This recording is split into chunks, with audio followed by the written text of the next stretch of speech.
It's Monday night, and you know what that means. Jersey First TV proudly brings to you the latest edition of Real Talk. And I am New Jersey's premier award-winning journalist, top 100 Latino, Vida Latino Spirit online magazine, certainly the sworn enemy of all the social justice clowns, woke fools, climate hysterics, and toxic progressives all throughout the Garden State. And of course, the weapon of mass disruption here in the state of New Jersey. It's me, Fernando Uribe, ladies and gentlemen. Happy New Year. Hope you're all having a wonderful start to 2023.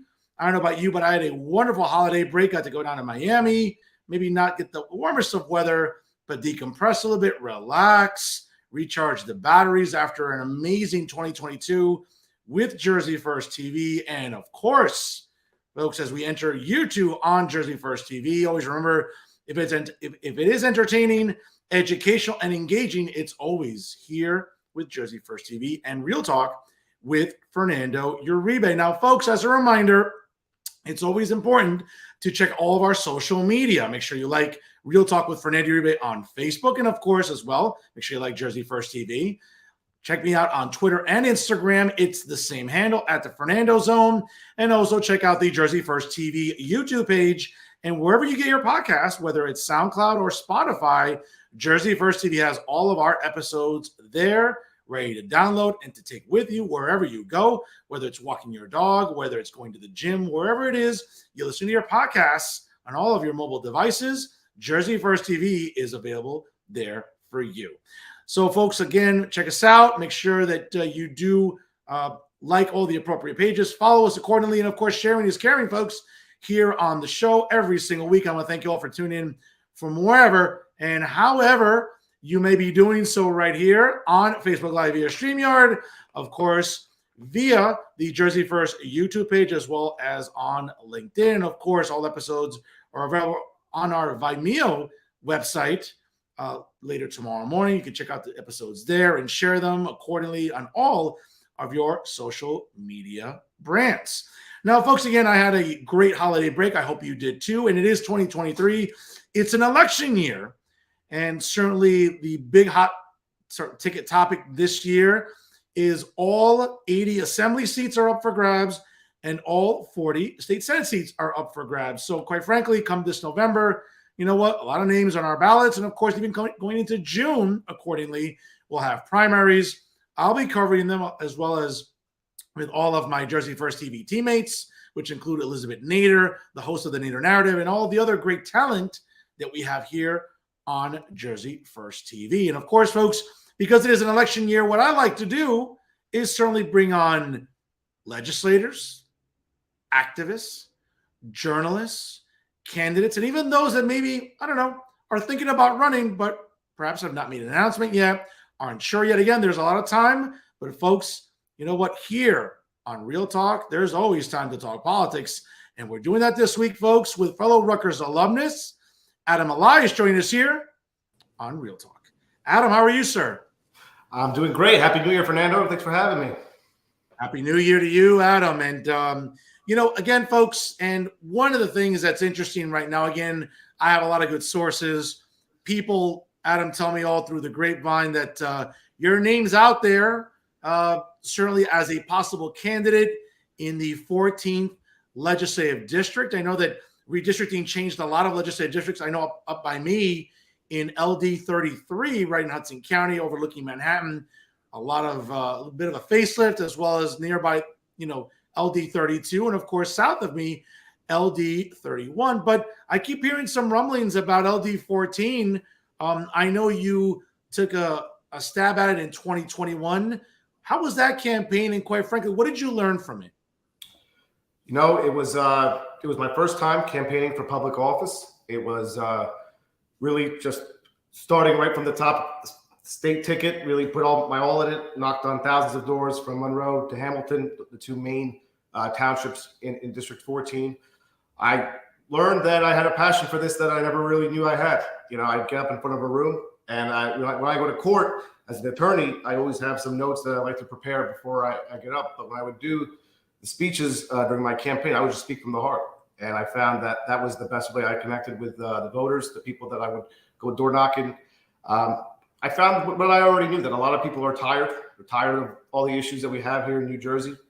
They're tired of the lack of relief. There's no faith, in the system. 40% of voter turnout, I think, was in 2021, and that's usually right around where it hovers. And that speaks a lot to the conversations I've had with people where they don't feel like voting really matters. They don't think anything's really going to change. They think New Jersey's, that's the status quo, and it's all corruption, and it's an endless cycle of affordability issues, safety issues. So I found that a lot more people had a glass is half empty kind of approach to things, and that was really disappointing. Well, I have to tell you, I mean, I'm one of the few journalists, Adam, that talks about kitchen table issues that matter to regular everyday New Jerseyans. I'm not all into that woke nonsense about pronouns and climate hysteria and bathrooms and all the other nonsense that I think the far left in New Jersey media sort of fixate on, and many in the legislature do. I think that, when I hear about someone like yourself, again, having made an attempt in 2021, there are some whispers about you in 2023. I think it sort of begs the question about what's wrong in Trenton. I mean, the first thing that comes to mind, I'm just looking at some numbers here. I mean, New Jersey right now at an average is at $9,240 for property tax. That's the average statewide. That can range all the way to, 15,000 and change up in Bergen County nearby by me, right near the George Washington Bridge, to 24,000, I believe, near Short Hills Mall. So again, there's a lot of discrepancies when it comes to, property taxes accordingly, but that isn't the only problem in Trenton though, Adam. I think spending is almost like you're giving a kid in college a credit card with like, hey, yeah, there's no limit. Go buy whatever you want. Before you know it, this kid's buying AirPods, buying like 3 pairs of Air Jordans, and there's no fiscal responsibility. Those are the two things, at least for me though, Adam, that come to mind about Trenton. What say you? Yeah, I mean, I think a couple of weeks ago, I read an article on NJ.com regarding the fiscal health of New Jersey, and leave it to NewJersey.com, which I think usually tends to lean a little bit more liberal with their reportings. I think they can do a little bit more honest reporting, but it was a very objective op-ed that was shared where they very much said that difficult decisions are going to have to start getting made in Trenton. I believe one of the most recent bills that was voted on in Trenton was to make cranberry juice the official juice of New Jersey, and that's fantastic. I think that really isn't a priority, though, given what's going on in Trenton. This report highlights the fact that our pension system, and this is something that I studied from law school. I was published writing about the health of our pension system in New Jersey. It's an issue that I've watched very closely since 2011 when former Governor Chris Christie passed on the bipartisan pension health benefit reform. A lot of people were very angry. A lot of public employees thought that this was something that was really threatening their futures. And what they don't really seem to understand is that it's a matter of science, it's a matter of mathematics. The system's unsustainable. I see that Governor Murphy's making these full pension payments, and that's great. But if you're not going to stop the bleeding on the front end, we're not really ever going to get ourselves out of the hole. And as far as I know, since Governor Murphy has taken office, there's been no legislation advanced to reform the pension system, the healthcare system at all. Actually, former Senator Steve Sweeney was looking to spearhead that, and now he's no longer part of the legislature. But he was one of the few Democrats that I could see that would honestly say this is something that we really need to engage into a conversation on, because it's going to affect everybody, not just the public employees. It's going to affect the taxpayers who are going to have to raise their taxes to make up for a pension payout that may never come. I'm with you. And folks, if you're just joining us right now, it's 6:10 here on the East Coast on Jersey First TV. My guest tonight on the first episode of 2023 is Adam Elias, former state Senate candidate in 2021. And who knows, maybe a candidate once again here in 2023 as he joins us here on Real Talk.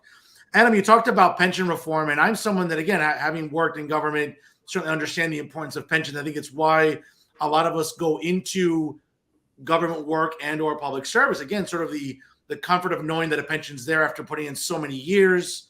At the same time, I'm one of those skeptics that knows that by the time I get to retirement age, I'm not going to have Social Security. So having a pension system that's fully funded, I think, is important.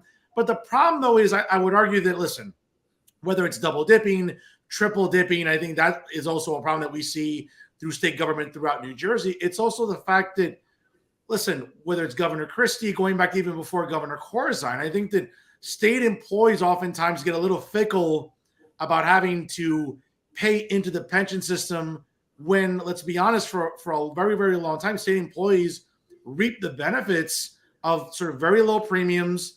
And I hate to tell you, to all those state employees at home, I mean, listen, I'm one of them. The chickens came home to roost financially for New Jersey. And that's what has really occurred in the last, I would say, 15 years. And I think a lot of state employees still have to sort of hold that grudge against Governor Christie or Governor Corzine. That was just inevitable, though, Adam. Yeah, I mean, in District 14 especially, right, when people ask me about Hamilton, District 14, the best analogy I use is outer suburbs DC. You know, a lot of people that live in District 14 work in Trenton. And, you know, they did their part. They made their payments over the years, whether it was, you know, a Republican governor or a Democrat governor. Payments were not made for quite some time on the state end. So a lot of the employees, I can see from their perspective, they said, we did our part. We made our payments.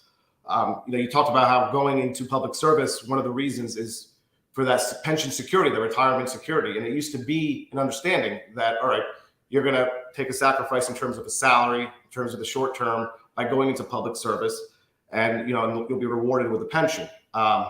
When the unions came out in the 40s and 50s with the New Deal, you know, FDR said, promoted a lot of the union and fair labor acts, but, you know, he said public sector unions, we've got to be careful with it, because what happens is, you know, in the private sector, what is a union really asking for? They're asking for a bigger piece of the pie that they work hard to create. In the public sector, if the taxpayers are suffering through a bad economy, then, you know, public employees, however, public unions are able to still negotiate favorably and get good contracts. They're able to support campaigns. They're able to do a lot of things, to the point where now you have public employees who are not taking any much of a sacrifice. In most cases, kids my age, you know, I'm going to be 35 in June. A lot of people my age went into public service after going to college because they're going to get more money in public service than they'll get in private sector. And then with that, the pension costs continue to rise. So I agree with you. I think people need to really understand that I don't count on my Social Security. I've kind of learned to make my own path for retirement. I don't depend on the government. I don't depend on anybody really for my retirement or my financial security but myself. And I think that the public employees in New Jersey need to realize, again, that difficult decisions have to be made to ensure the long-term sustainability of the system. Fair enough. Listen, great points there. And again, Adam, there is speculation about you looking to run once again in LD14. And for my audience at home that isn't familiar, LD14 is pretty much covering a lot of Mercer County, which include municipalities such as East Windsor Township, Hamilton Township, Hightstown Borough, as well as Robbinsville Township, and also parts of Middlesex County, which include Cranberry Township, Jamesburg Borough, Monroe Township, Plainsboro Township, Spotswood Borough. Now, again, that might change after the district. I'm not exactly sure if those towns are accurate as of right now, but that's currently what is listed on the New Jersey State Legislature page. Very diverse district, to say the least, though, Adam. The first thing that stands out to me, very unique socioeconomic district, to say the least. Is that fair to say? Yeah, you know, it's funny you say that. When I was going door knocking in District 14, I found that there was like a lot of congruity between District 14 and New Jersey itself. You have Hamilton, you have a big working, you know, class labor population. Monroe Township's got a very big senior population. You know, it's a very racially diverse district. It really represents all of New Jersey, in my opinion. So it definitely got me out to see really every facet of what kind of people we have here in New Jersey. We have families, we have senior citizens, we have labor, we have government workers, we have everybody, small business owners, everybody. There's a little taste of everything, and you get to really get a big picture of, you know, District 14's problems are New Jersey's problems. Period. Well, they certainly are, and I think that when we really look at what's going wrong in Trenton, we touched on it a little bit earlier. Certainly, again, there are rumors you're looking to run once again in LD14. At the end of the day, when people run for public office, I mean, normally the first thing that comes to mind, again, as a political scientist, is that you're not happy with your representation presently. Is that fair to say? It is. I mean, look, when I ran 2 years ago, my father called me and asked me, what's going on? Why are you doing this? You know, at the time, I had 2. Now I have 3 children under the age of 5. I was a small business owner, you know, married to a beautiful woman, great family. My father said, what gives? You must be doing it for the money. I said, Dad, I assure you the state salary for a legislator of $49,000 is not something that's moving me to run for state senate. It's I have three choices. I could do what most people in New Jersey resign to doing, which is just complain about everything and just live in the never-ending misery of their status quo, so to speak. I could move. A lot of people are moving out of New Jersey, and the numbers and I think the statistics sometimes get blinded because a lot of people are still coming into New Jersey, but there are a lot of people who I grew up with who are no longer here. I've lived in New Jersey since I moved to this country when I was 3. So a lot of people in my life growing up, they've moved on out, try to find greener pastures, find better opportunities. Or option 3, I could try to do something about it. And so that's the option that I elected. I love New Jersey. When my wife and I went on our first date, she told me she wanted out. I took her on 21 dates throughout New Jersey, 1 date in every county to show her that New Jersey is truly a magical place. We started in Middlesex and we ended in Cape May. And I'm committed. I'm all in. I'm going to raise my family here. My business is here. My parents are here. My brother, who served our country. My wife's family is here. For me, it doesn't make sense to go anywhere else. So to the extent that I can do anything to ensure the future success of my children in New Jersey and to pave the way for their community, I'm going to try. Shout out to your wife. That had to be the most expensive courtship I have ever heard in human history. So, I mean, my goodness. Prosecutor's salary in Burlington County, no less. So, yeah. Wow. So if you went to all 21 counties, I have to ask, so where'd you go in Hudson County? Hudson County, we went out in Jersey City, had a nice dinner at an exchange place. I think the restaurant was Henry's on the Hudson. Okay. All right. Good nice shout skyline view. Yeah. All right. Shout out. Okay. Good stuff, bro. I mean, I got to tell you, the most expensive courtship I think I've ever heard of. Listen, shout out to your wife, man. She made you work. She made you work. I'll tell you something, boy. Woo. God bless you guys. And certainly, I think that's a story, I think, for your kids as they get older. Yeah. Certainly one for the record books, I would say. Adam, when we talk about, again, what's wrong with Trenton and when people decide to run, they're not happy with representation. And I would always say that, and again, where I live in Hudson County, I'm extremely blessed that my mayor is also my state senator.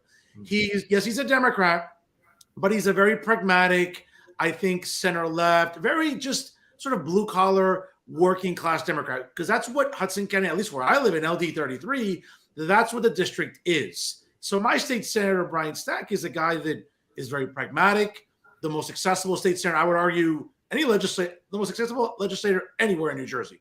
I'll sort of plant the flag in the ground on that one. But not every legislator is like that. And I think that he's a pragmatist. He's very politically savvy. So he takes the temperature and the pulse of his community. I think the biggest problem in Trenton is you have a lot of these legislators that are all more concerned with being woke and sort of coddling far left lobby groups in New Jersey.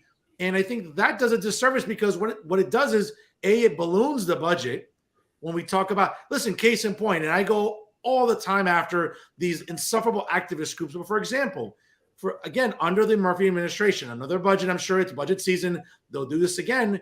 I mean, far left Democrats in the legislature make it a point to take taxpayer dollars to put into a legal fund, okay, which subsidizes counsel for illegals facing deportation.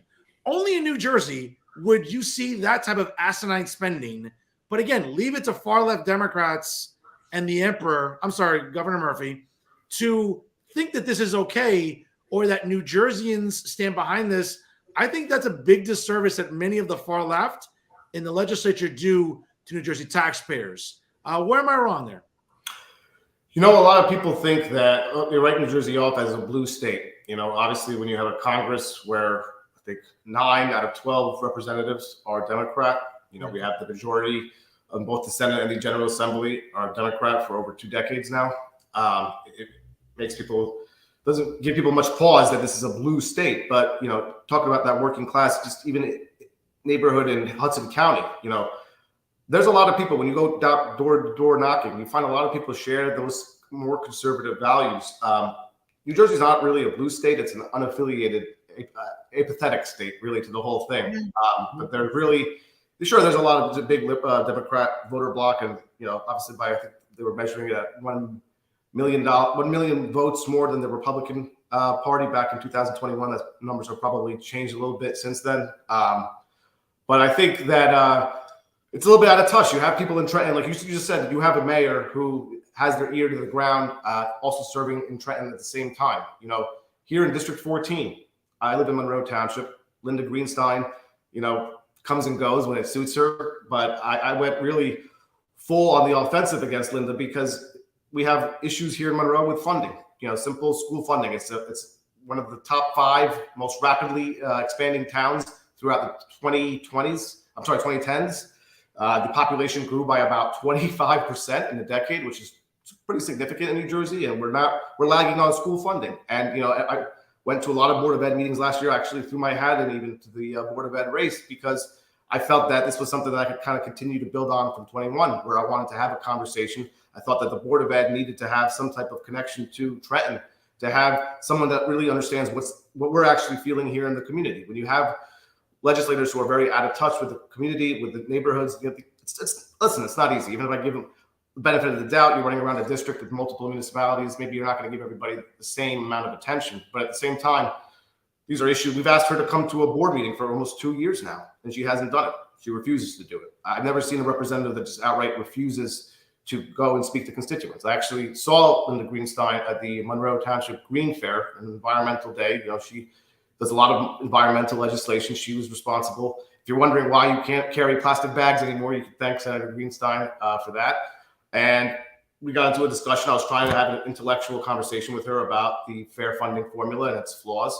You know, Monroe Township is a very senior-heavy, populated town, so I think that there may be some kind of an issue where that per capita versus per pupil funding comes in play. And I was trying to really talk to her about where I found a flaw in the formula, and she just didn't really seem like she wanted to have the conversation at all. She's like, just write me a letter. Yeah. I'll give it to somebody, and then, you know, we'll see whatever happens with it. And that's really discouraging as a resident, as a taxpayer, to have that kind of representation. She's been in Trenton since 2000. I go knock on doors. That's what I'd say to people. I'm running against Linda Greenstein. She's been in Trenton since 2000, and I think it's time to get some new blood. And that's not just District 14. That's throughout the state. I think the biggest issue, if I had to really identify one in Trenton, why aren't things getting done, is you have way too many people that have spent way too much time in there and are just too comfortable. And you really have to switch it up. You got to pump some new blood into the system. I'm with you. I mean, listen, I think Linda Greenstein represents everything that's wrong with New Jersey politics. I mean, she's a fossil. She's a dinosaur politically that's been there way too long. And I didn't know that about the plastic bag ban in our supermarket. So, you know, there's a saying in Spanish, like when you deal with someone like Linda, it's like, es un imbécil. Like, she's an imbecile, because guess what? When you go to your local supermarket and you go grocery shopping, okay, I mean, my car's full of bags from Walmart, because obviously during the pandemic, I'd have a lot of deliveries, you know, sent to my home. So obviously they'd be put in bags. So I saved them. But then, you know what? When I forget to bring my bags or just go inside, guess what? I'll go to the produce section, and guess what's there, Linda? Plastic bags. So when I have to make a small purchase, I'll just take the plastic bags from produce when I pick up my plums and peaches, and I'll bring my groceries in the small plastic bags from produce. So you want to talk about tone deaf? I mean, if we have to thank Linda Greenstein for that, then Linda, you know what? Bravo, honey, because you know what? As they say, you're clueless. For someone like me that wants to get rid of plastic bags, well, you're still leaving them in supermarkets. But it seems like that's what Linda is. Well, I'm sure I could dissect more about Linda. Well, the ironic part about that, Fernando, is, you know, I actually did a quick promo video back in 21 when I was campaigning. We were walking by, we saw all her signs, the Benson, D'Angelo, Greenstein signs throughout the district were made out of plastic bags. So I took a video right next to us. Got on my knees, took a video next to the sign. I said, hey, this sign is made out of a plastic bag. But it speaks volumes to the fact that within 9 months, you know, they're back in Trenton amending the bill because they didn't really think it through. You know, Senator Bob Smith had to bring some kind of amended piece of legislation forward to account for the paper bags component of it because of all the Amazon deliveries. You know, we're still getting things delivered in plastic and paper bags. So I think if you're spending 2 years working on legislation and then you're back at it again 9 months later, it's telling you that you're really not listening and having the conversations that you need to have. It was the same thing that I noted with the, I think it was with the legalization bill of the marijuana, when they were saying that police officers who would go and could face a second-degree crime, you know, was punishable by 5 to 10 years of mandatory prison time if they were to go up to a minor smoking marijuana. They passed the bill. I mean, they've had years to talk about legalizing, you know, and that was something that I had thought about 2 years ago, how ridiculous it was that they hadn't taking the time to really talk to parents, to talk to people in the community. They had to go back to the drawing board again after they passed it. But speaking on that issue, it's been 2 years. What happened? They spent so much time doing the Cannabis Regulatory Commission. That was the first thing they attacked when that passed on the ballot. Overwhelmingly, the 60% of the voters said, yes, legalize it. Let's get some tax-paying dollars out of it. And they're just spending all their time just creating more patronage, more jobs, more government, spending, and putting favors to their different appointees. And that's really not getting us anywhere. I think Elizabeth, maybe there's 2 or 3 towns are just starting to finally come out and hit the private market, but it's taking way too long. I'm with you. And it's interesting because you mentioned about the Cannabis Regulatory Commission. You want to talk about government getting fat. Okay. We're talking about like nominating people to this commission. And these aren't people making minimum wage here. We're talking about almost 6-figure salaries to sit on their ass and been deliberating on this when it should have been deliberated a lot quicker. And to your point about Linda, again, it just really reminds us about how tone deaf people that are very left are when it comes to their policies. It's like, oh, what's good for me? Well, what's good for you isn't good for me. And clearly when you're posting signs all around the district, made out of plastic, it's like Linda. It's almost like Linda's in Trenton like this. Like she's twiddling her thumbs, just sitting around thinking of the next tone deaf idea to introduce this bill. So, I mean, again, I'm not trying to pick on her. I know someone might say, "Oh, you're picking on an elderly woman." I'm not. I'm just calling it what it is. I mean, we're talking about legislators like her that are the poster children for like, you've been in there too long. You've sort of. It's almost like, listen, it's what happened to Steve Sweeney. Steve Sweeney got a little fat, in that Senate seat, also as a Senate president. And guess what? Thankfully, in 2021, Ed Durr came up via the leadership of Steve Cush.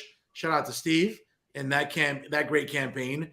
And they were able to unseat him. So I'm just hoping that again, in that district that we can see new blood rising. And it seems like you're ready to take on that challenge.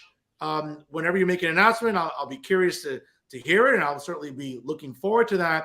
Should you announce, Adam, and should you again go on to win a primary in June and go on to win in the general election, what would the first 100 days look like for State Assemblyman Adam Elias in Trenton, theoretically? I mean, look, lawmaking is definitely a passion of mine. And legislation is something, every morning I look through the legislative website, see what they're working on. My law partner is big on the cases. He looks at the case digest to see what kind of new opinions are coming out from the appellate division of the Supreme Court.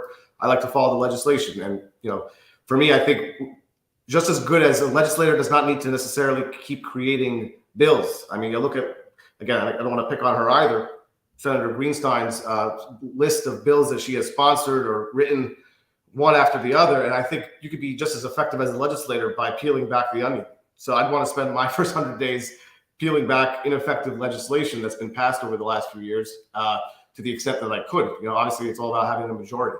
The Republican Party, if they expect to make any changes in Trenton, they need to capture the majority. I'm happy to see that District 14 is in the the leadership of the Republican Party's eyes. They see it as a seat to pick up in the Senate and a couple seats to pick up in the Assembly. I like to think that I had something to do with that. We ran a very competitive campaign back in 2021. And I think that 2023, to the extent that it continues to be a challenging time here in New Jersey, I think, it is a district that we can flip. And if we flip just a few more, then we can actually get meaningful legislation through Trenton that we haven't been able to pass in quite some time. My focus would be on small business. Let's incentivize people to start a business. That's what the American dream is about. I come from a middle-class family. We migrated to the United States. It's opportunity. People come to New Jersey for opportunity. And all we do is stifle them. We stifle the small business community, and we need to create more incentives to get jobs out there. I'm with you on that. And you bring up sort of the current Republican Party. I know that since 21, Republicans made some strides. Obviously, they picked up a very important state Senate seat. They sent 9 new Assembly people to Trenton. I think we saw some gains in 2022 by Republicans, maybe not as much as we would have liked statewide, especially in these congressional races. I think that there was a chance to win nearby in CD3, down a little bit south of you. Certainly in CD, I think 11, up here by me nearby in Essex County. But Republicans made some gains. But my concern again, and I'm not here, auditioning for a job. I'm not looking to get in with the NJGOP. Again, I'm a journalist. My goal is to be as objective as possible, but also be an opinion journalist that's trying to influence policy. It seems like Republicans made some gains. I'm hoping they don't just sort of sit on their hands, because Republicans a lot of times can, they can run for the end zone and either fumble the ball or get stopped at the 1 yard line. I'm really hoping that the NJGOP takes the lessons of 21, the lessons of 22, and can gain on that. Coming up in March, I know I got the invite for the NJGOP Leadership Summit, which will be in Atlantic City. I'm hoping, again, I'm not trying to be mean with Chairman Bob Hugin. He's a nice guy. He's a gentleman to me. I can call him anytime and he'll take my call. I'm just concerned, though, Adam, that Republicans need to be really proactive here. They can shave off the majorities in both the Assembly and the state Senate. Maybe not in this cycle completely, but they can really make a dent into what's looking at right now. I believe, we're looking at 20, I think it's 24-16 in the state Senate. And I think it's it's in the 50 to 30 range in the state Assembly. So Republicans have a real chance to shave off those majorities in the next two cycles, but they got to get to work. And I'm just afraid that in some counties, they're not doing that. Yeah, so you said 16 to 24, so they really have to pick up about 5 seats. I think last I checked, there was about 7 seats in the Assembly, just to get a majority. We saw what happened just this past week in Washington. Even with the majority that the Republican Party now holds in Washington, it took 15 rounds to get McCarthy elected as the Speaker.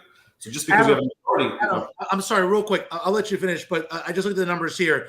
In the Assembly, it's 46-34 favoring the Democrats, and in the state Senate, it is 24-16. I'm sorry, I'll let you finish. I'm sorry. No. So even if you have a majority, it's even if you have a tight majority, it's not like your work is done. You still have to maintain that majority, especially when the Assembly is up for re-election every 2 years. The Assembly has had a Democratic majority since, I believe, my research said about 2001, and the Senate has had the majority since 2003. That's right. So now we're looking at 20 years, with the same leadership. People ask me, well, nothing's going to change. Of course it's not going to change if you keep voting for the same people. It's like that quote from, Wall Street never sleeps. The definition of insanity is doing the same thing over and over again and expecting to get different results. If you elect the same people over and over again over the course of 20 years, nothing's going to change. It just continues to get more expensive to live here. We continue to focus on radical public policy that really doesn't solve everyday problems. They said it back in the 90s when Clinton ran. Is the economy stupid? It's just people want to be able to afford and be comfortable living in New Jersey. And affordability and safety. Those are the two issues I think that get people out of the house. Affordability and safety. And I think we've talked at length about affordability, but safety is now more, jeopardized than ever here in New Jersey. I know even in the suburbs like Monroe Township and Hamilton, we got car break-ins. People are breaking into houses now, just shamelessly, with the cameras, what they're picking up on. What are the police doing? Are police? I've talked to a few of my friends who are, police officers who said they're just being disincentivized at this point to really work as hard as they used to work. Some of them went into the force with really good intentions for their communities, and they've been shunned every which way here in New Jersey with all kinds of legislation that makes their job more difficult. So you're going to see safety increasingly becoming an issue for many residents. And the GOP needs to focus on getting the majority. Whatever policies they're working on now, whatever laws they're drafting are all a waste of time if you don't have the votes to get the legislation passed. So I think that we have new leadership with Bob Hugin and, Senator Arrojo and Assemblyman Leader DeMaio. This is a fresh slate. I hope they can all work together to really hone in, get the votes. And you really got to get the votes by mail. We've been really neglecting the vote by mail system for a very long time. Democrats go into election day, they know exactly how many votes they already have. And I think it's time that the Republicans learn from, people across the aisle, see what they're doing that's working, and let's try to actually win some seats. Yeah, that's right. And again, vote by mail isn't going anywhere. That's just the reality. And I think Republicans need to be smarter, not just in New Jersey, but nationally, because if they don't, they're never going to win another national election again. And they're never going to really delve into majorities here in New Jersey. I get it. You want to go vote in person. That's important.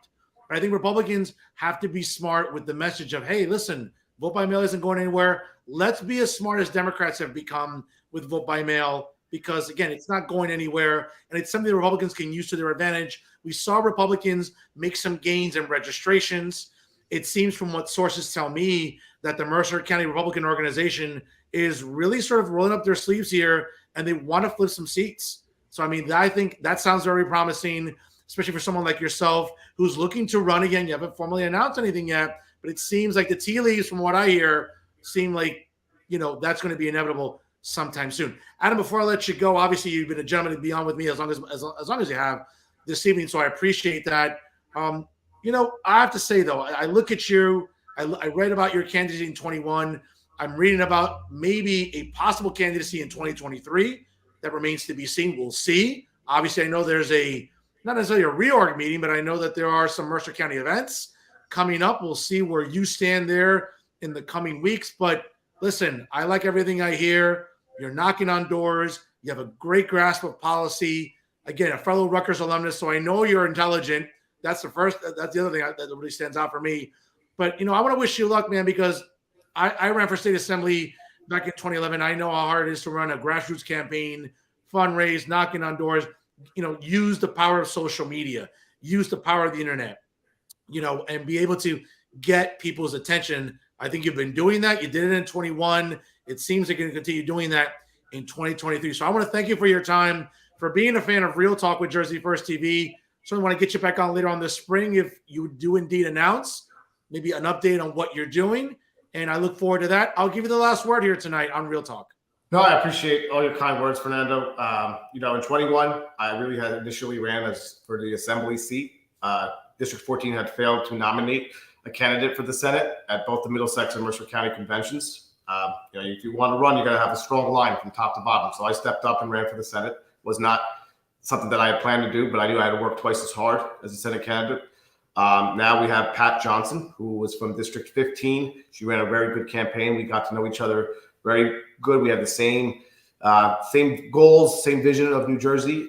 She was convinced to move back to Hamilton, where she grew up, and she'll be running for that Senate seat against Senator Greenstein in the 23 election.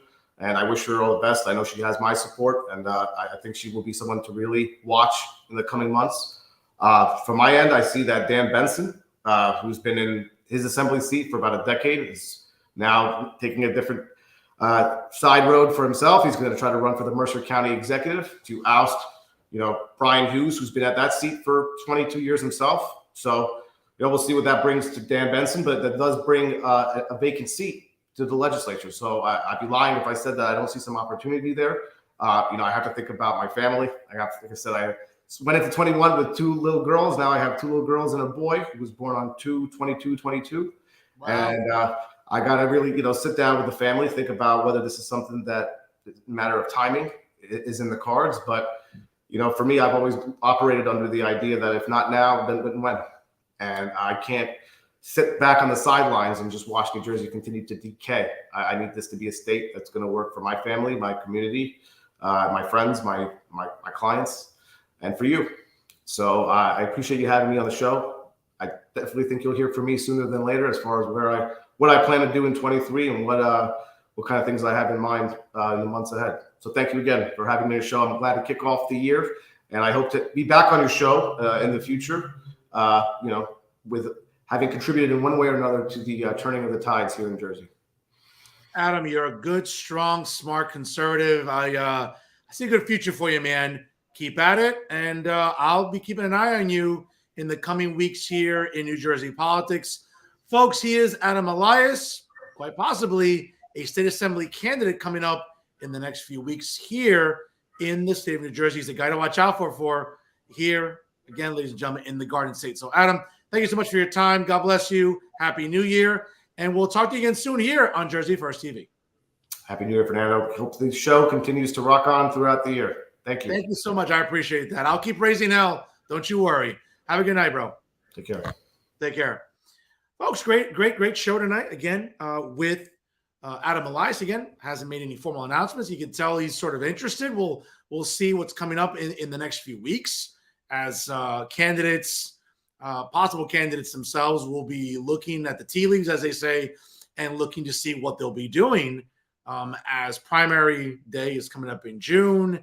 Campaigns all around the Garden State, I think, are going to be heating up for sure, folks. Not just in legislative races, but obviously mayoral, council races. A lot to talk about in 2023. And of course, folks, I'll be doing it better than anybody, quite frankly, here in New Jersey media for the rest of the year. Always remember, folks, when you are tuning into Real Talk with Fernando Uribe, like us on Facebook as well as, follow us on Instagram and Twitter. Check me out as well at the Fernando Zone.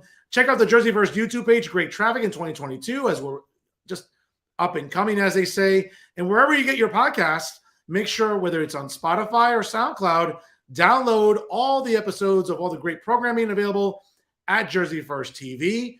Hey, whether you're walking your dog, going to the gym to work off those holiday pounds, maybe getting ready for summer, whatever, getting in shape for Valentine's Day, right? It's only a few weeks away, as they say.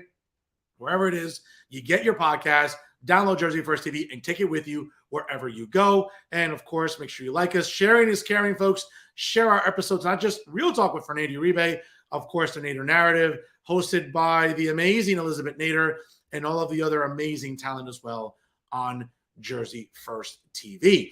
Folks, it is a new year, and I talked to some people over the holiday break, and they said, Fernando, what an amazing year you had in 2022. Incredible traffic, not just with the quality of guests that you had on every single week, but quite frankly, the segments that really kind of put you over the top and help put you more on the map than you already are was nominating the worst journalist of the week. But, I'm going to change it up a little bit in 2023.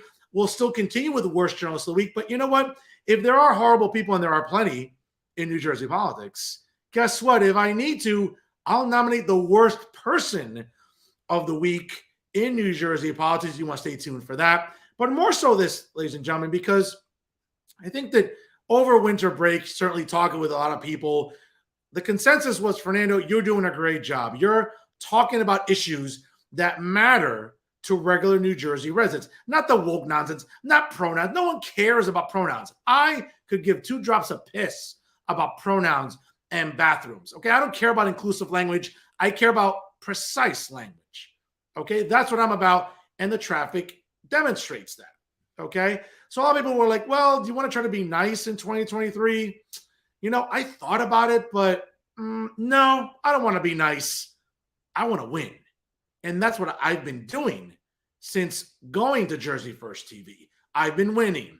I've been winning with traffic. I've been winning with exposure. I've been winning with relevance and influence. So yeah, I could be nice, but F that. I want to win. And I'm going to keep winning in 2023. And folks, one of the things that I think I excelled at in 2022 was exposing bad journalism, right? So of course, when we talk about bad journalism, let's talk about, folks, Uncle Dave with NJ Spotlight News. And of course, when you find the time to watch Uncle Dave, and I'll admit it, I watch Reporters Roundtable every Friday. Well, I usually watch it on Saturdays as I'm doing work at home. I'll have it on in the background because I'm a political junkie. I like to read and listen to different shows. So when Dave's not trying to put you to sleep with some of the old fossils he tracks out there, or the propagandists he'll track out there, I occasionally like to listen to Uncle Dave. But folks, this is where, again, Uncle Dave continues to do us a disservice in New Jersey media. So I had a chance to sort of look at, and again, folks, one of the great things about muckrack.com is you're able to look at the content of journalists in the state of New Jersey. So, of course, to start off the year, right, last week, Uncle Dave published in njspotlight.com, obviously, NJ Spotlight, news, on the second anniversary of January 6th, they look back, right? So, of course, Uncle Dave decides to write, and I won't bore you with all the details, but of course, before the House session started Friday, Democrats in the conference held a memorial service outside the Capitol to recognize the 5 Capitol police officers who were killed on January 6th, 2021, including New Jersey native Brian Sicknick. They also kept 140 seconds of silence in honor of the 140 officers who were badly wounded that day. Friday, President Joe Biden, again, when he woke up from his daily nap or his hourly nap, right? I'm assuming the ceremony was early in the day because if it's later in the day, he's already asleep, right? He presented the Presidential Citizens Medal, the highest civilian honor, to 12 people who played a significant role in certifying the election and safeguarding our democracy, right? Because that's what everyone was all concerned about and freaked out about, right? 7 of them were Capitol Police officers with a posthumous award going to Sicknick. And 2 years later, of course, Uncle Dave writes, so many involved in the events of the day look back at what it was like and reflect on where we are as a nation today. Again, folks, if you want to endure that boring-ass video from Uncle Dave, yeah, be my guest.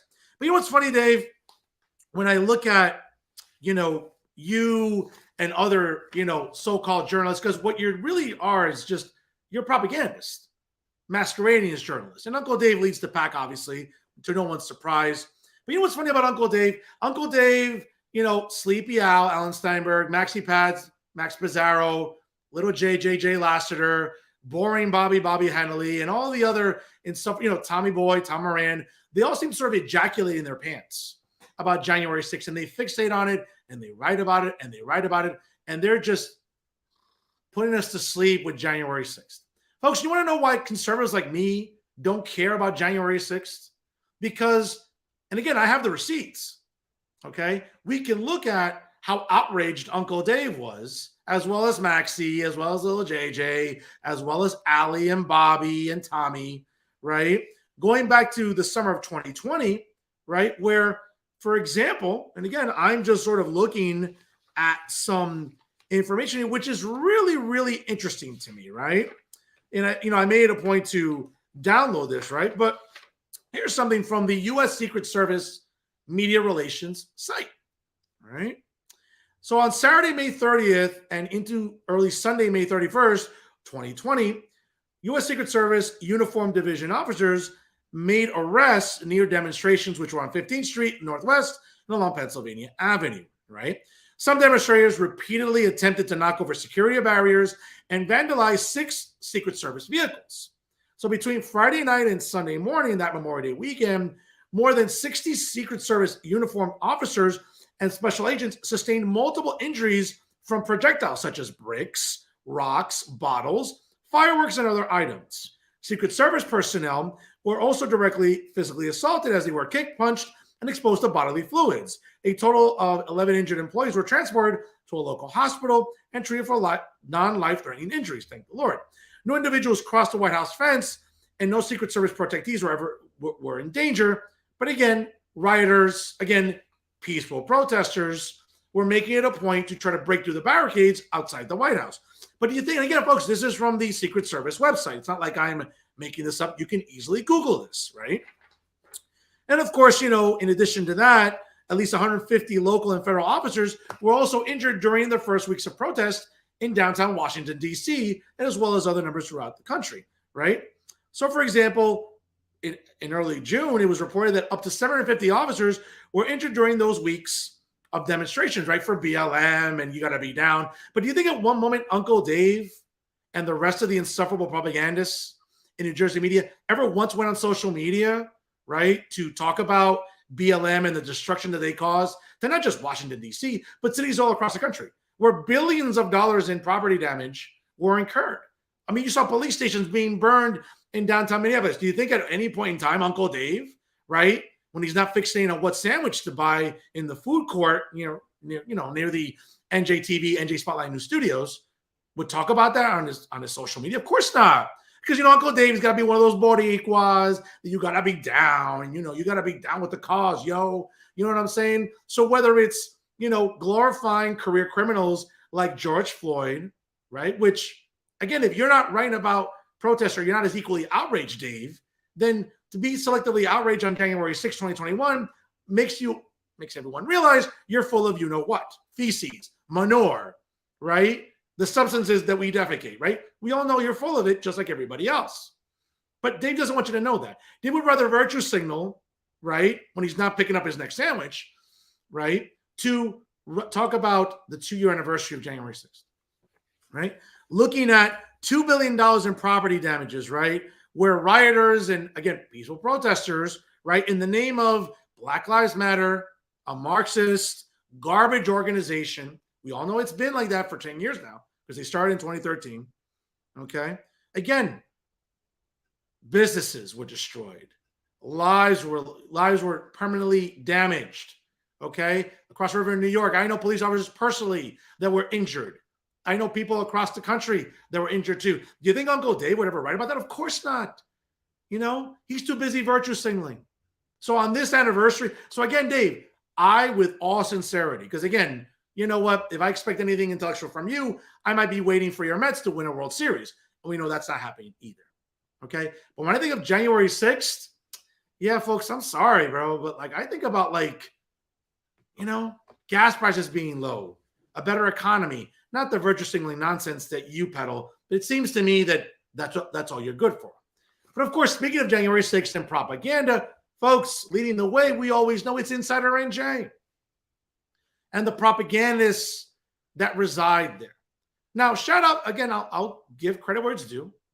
Good job by Insider NJ hiring Al Sullivan temporarily during this election season, right? Because there's a lot to talk about in a hotly contested mayoral race up here in Hudson County, legislative races. And Al Sullivan, the dean of Hudson County journalism, okay, is a great pickup by Insider NJ.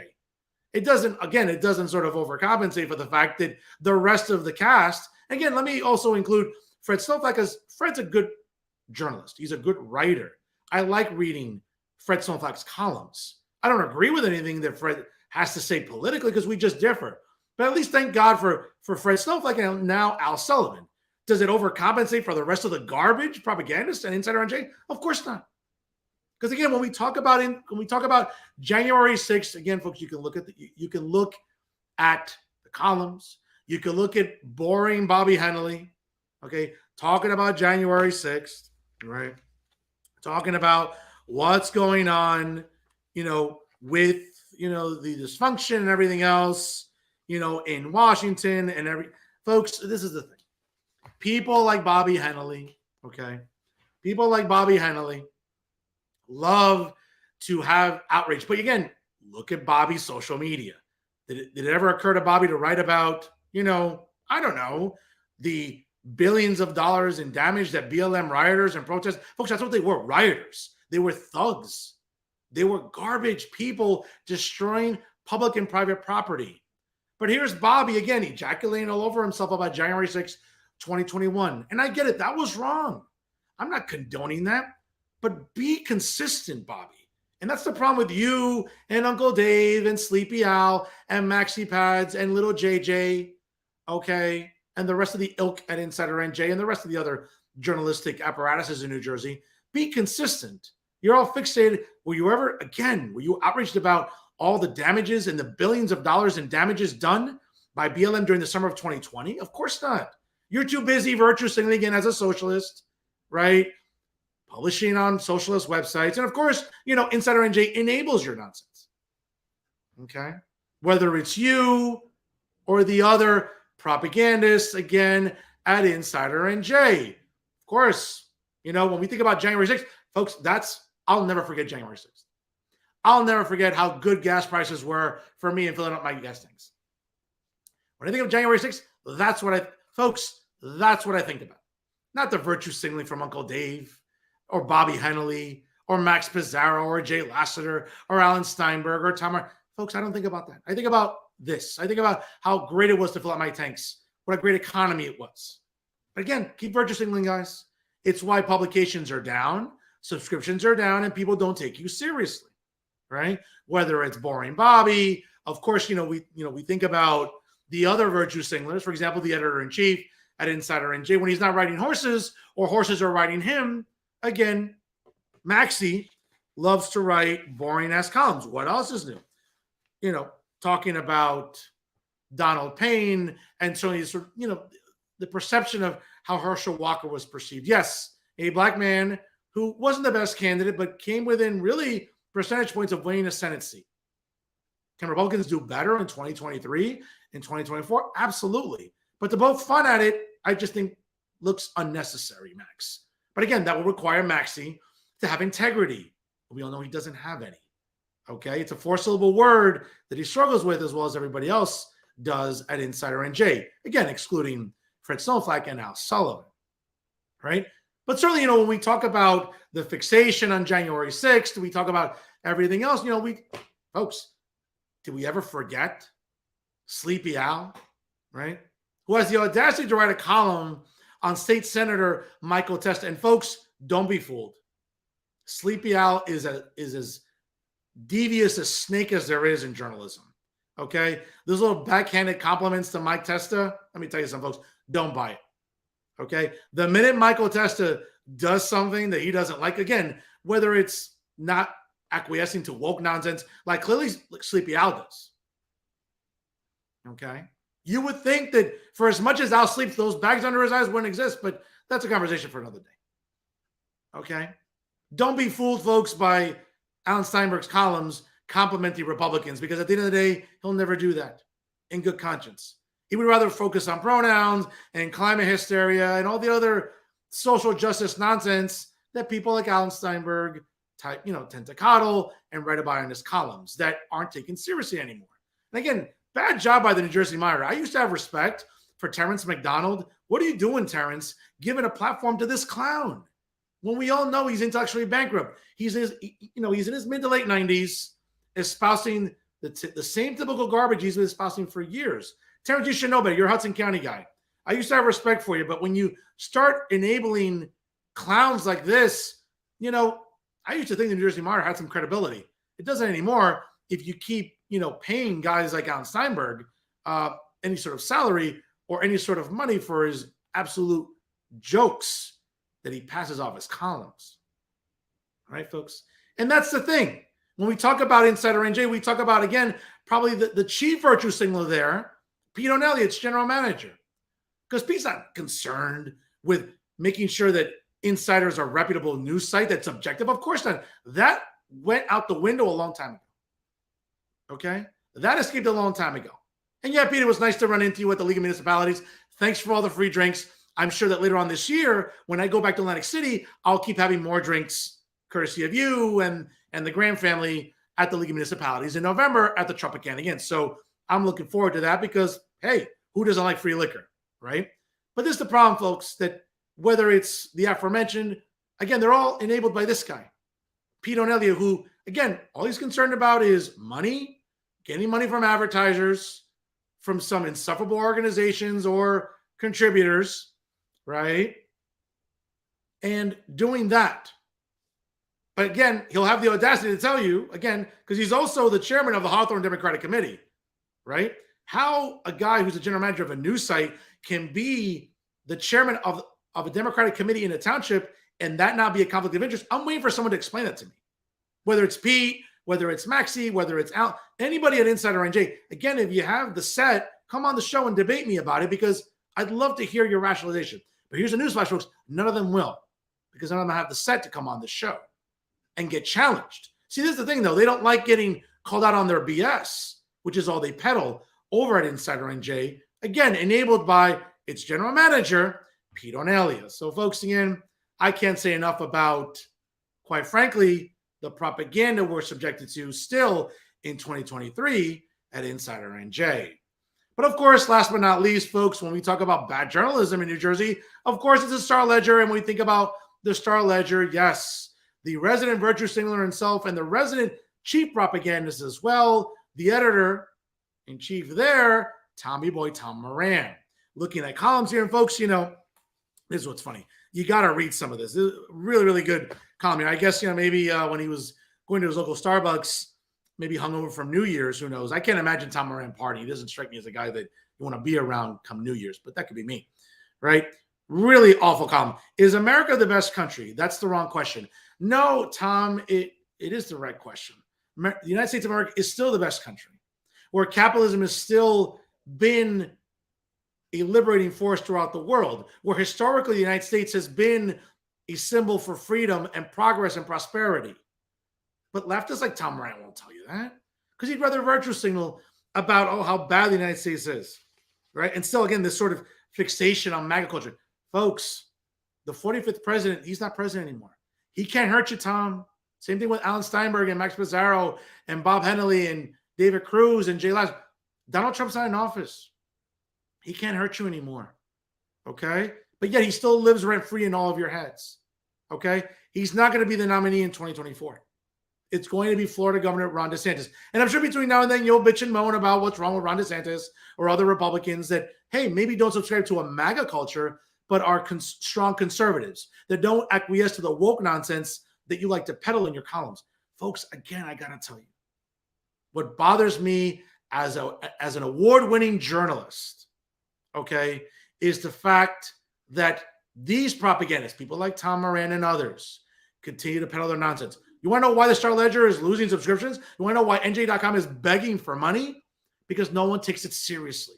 And of course, no one takes it seriously because of garbage columns, which you can always rely on from Tom Moran. Listen, people at Insider NJ got to be really, really lucky the Graham family still funds that garbage website, because if they had to rely on sponsorships and advertising, they'd be done, because no one takes it seriously either. Okay, their traffic might be good. Is the New Jersey Globe good? Of course not, because that will require them to do some work instead of just publishing press releases. That will require Insider NJ to maybe, I don't know, break a story once in a while when you're not looking at David Wildstein's, I don't know, Twitter page or the New Jersey Globe website. Folks, again, we start off the year, we think about bad journalism. Folks, nobody does it better than the worst journalists to start off 2023, Tom Moran, Alan Steinberg, Max Pizarro, Bob Hennelly, and David Cruz, of course, enabled by Pete Onelia. Folks, the worst journalists and certainly the worst persons of the week here in the Garden State. And folks, that is our show for this week. Always remember, sharing is caring. Check out all of these social media links and make sure you like Real Talk with Fernando Uribe on Facebook as well as on Jersey First. Make sure you follow us and follow me on both Twitter and Instagram. It's the same handle at the Fernando Zone. Check out the Jersey First YouTube page. And also, wherever you get your podcasts, check out SoundCloud and also Spotify. All of our episodes are there for you to download and take with you wherever you go in 2023. Folks, it's always great stuff we're putting out there on Jersey First TV here in 2023. Again, folks, that's our show for this week here. I want to thank Adam Elias, certainly a contender for one of the legislative seats coming up in LD 14. Stay tuned for that. And it certainly was my pleasure to speak to him tonight about what his possible candidacy would look like, what's wrong in Trenton, certainly what the Republican Party can do better, that and much more. I want to thank him for his time tonight and certainly for coming on the broadcast. Always remember, ladies and gentlemen, check out Jersey First TV by always going to www.jerseyfirst.org. Make sure you like Jersey First on Facebook. And of course, follow it on Instagram and Twitter. And always remember, ladies and gentlemen, if it's educational, engaging, and entertaining, it's always Jersey First TV. And of course, right here with Real Talk. I am New Jersey's premier award-winning journalist, top 100 Latino via the Latino Spirit online magazine.